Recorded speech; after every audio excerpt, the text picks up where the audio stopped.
When the COVID-19 pandemic began, some may not have predicted that the US would be the country hardest hit by the virus. The US alone accounts for more than 20% of the world's coronavirus cases. It also has the most deaths, standing at more than 385,000.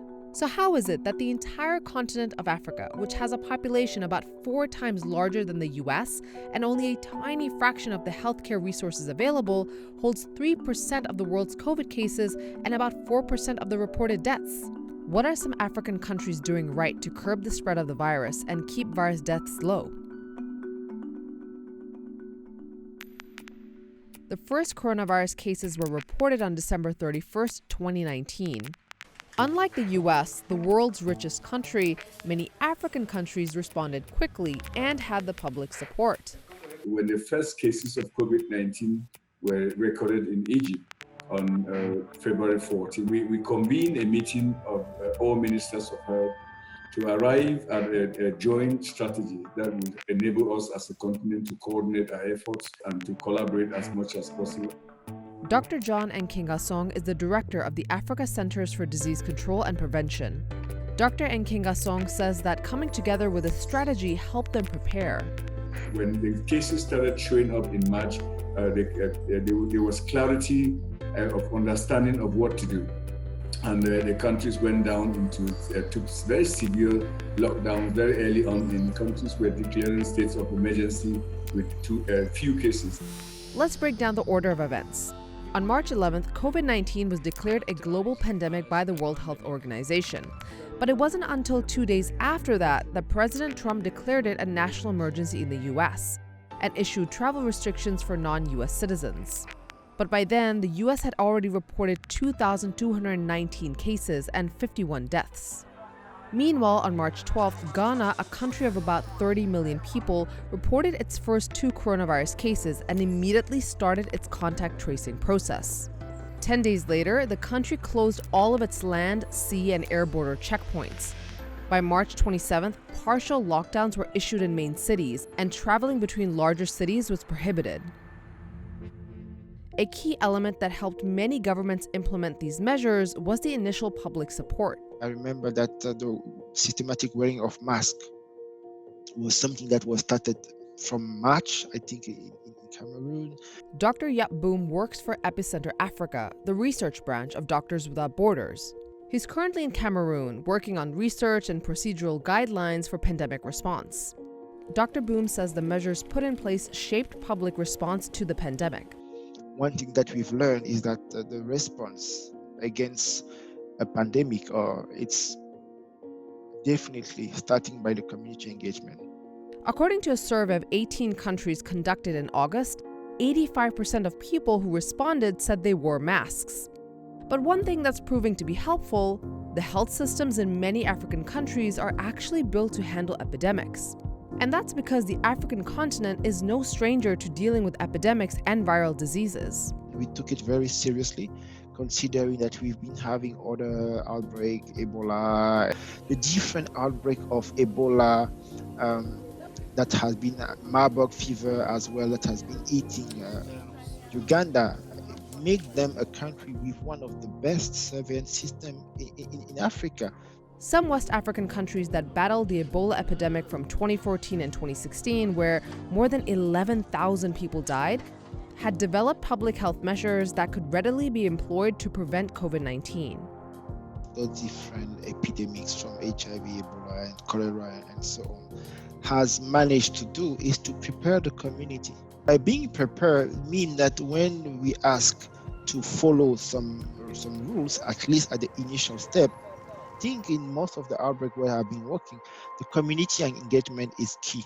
Dr. Boom and Dr. Nkengasong attribute in large part the success of the health system infrastructure to community healthcare workers who are present in many African countries. Their community health workers mean that those people are actually coming from the community and they are trained on how to manage healthcare at the community level. Hospital infrastructure throughout most of Africa is underdeveloped compared to other regions across the globe. This means community healthcare workers are crucial to the health and well-being of the region. These community health workers answer to the community and receive much shorter training than what is required for nurses, doctors, or other health professionals. They help close the healthcare and healthcare workforce gap in Africa. We at the Africa CDC have deployed over 10,000 community healthcare workers to support more than 23 countries on the continent. They are the ears and the eyes in the community, and they are the bridge to the community in terms of the trust. They have been a cornerstone for the response on the continent. We learned in West Africa during the Ebola outbreak, and of course in DRC, in North Kivu and the Equator, where it stands to those community workers that a lot of the work around contact tracing for Ebola and others have actually occurred. Meanwhile, in the US, the country's largest nurses union has said that the government's failure to track and publicly report transparent, accurate, and timely data on the COVID-19 pandemic is partially responsible for the deaths of about 1,700 healthcare workers. Also, the model for contract tracing used by many African countries has kept death rates across the continent low. Another thing working to Africa's advantage? The continent has the youngest population in the world. And this matters because people over the age of 60 are more vulnerable to the virus. Globally, most who have died due to COVID-19 are over 80. So far, about 55,000 people have died in Africa due to COVID-19. The continent, fortunately, has the advantage that the age pyramid is biased towards a younger population, and the median age is about 19.5 years. So I think that has really provided us with a human cushion to fight off the pandemic.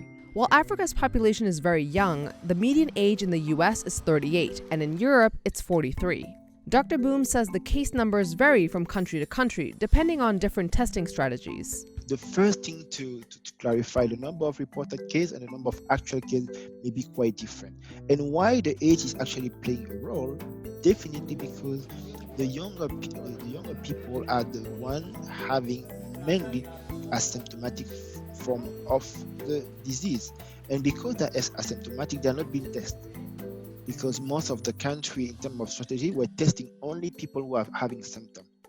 About 91% of those who have contracted the virus in sub-Saharan Africa are under the age of 60, and more than 80% of them have been asymptomatic.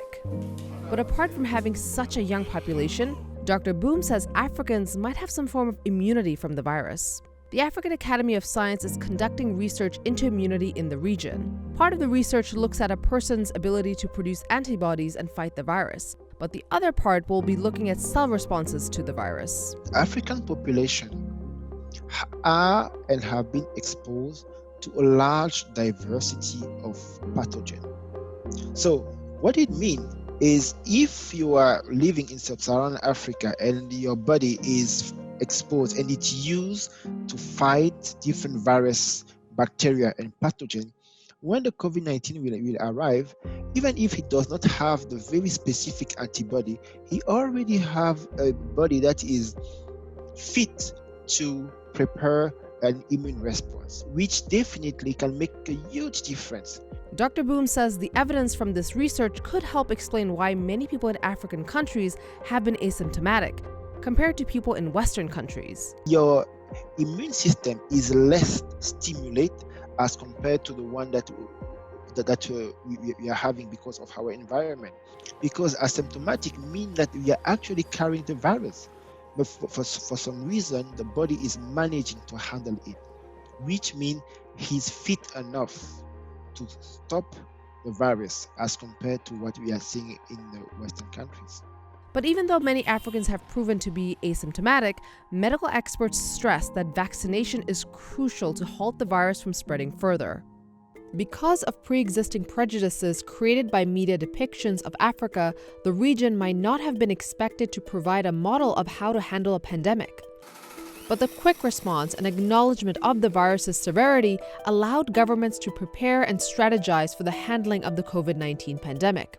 Their health infrastructure, from handling other outbreaks like Ebola and HIV/AIDS, also played an important role in their preparation for COVID. We have to invest in strengthening our health system as truly an economic and a security investment for our people. However, since late September 2020, COVID-19 cases across the region have been on the rise. Most northern African countries such as Morocco, Tunisia, Algeria, and Egypt have high numbers of cases. And South Africa not only has the highest number of total cases in Africa, but it has identified a new coronavirus variant in the country. Dr. Boom says that when he was in the field recently, he noticed people have stopped respecting some public health measures. Some of them will still have their mask in their pocket, while other people won't have them at all. But this is because they've kind of by themselves realized that what was happening in our continent was not the same that was happening abroad, which is definitely a danger. However, Dr. Boom also points out how much innovation has resulted from efforts to combat COVID-19. There are at least 12 candidate vaccines. If you compare to other diseases like HIV, like Ebola, and also, we have never managed in such a short time to produce a vaccine to address a disease. There is a lot of things that we've learned from this pandemic: humility, innovation, and we have hope, because we are showing that we can definitely fight together and find solutions that are homegrown and innovative.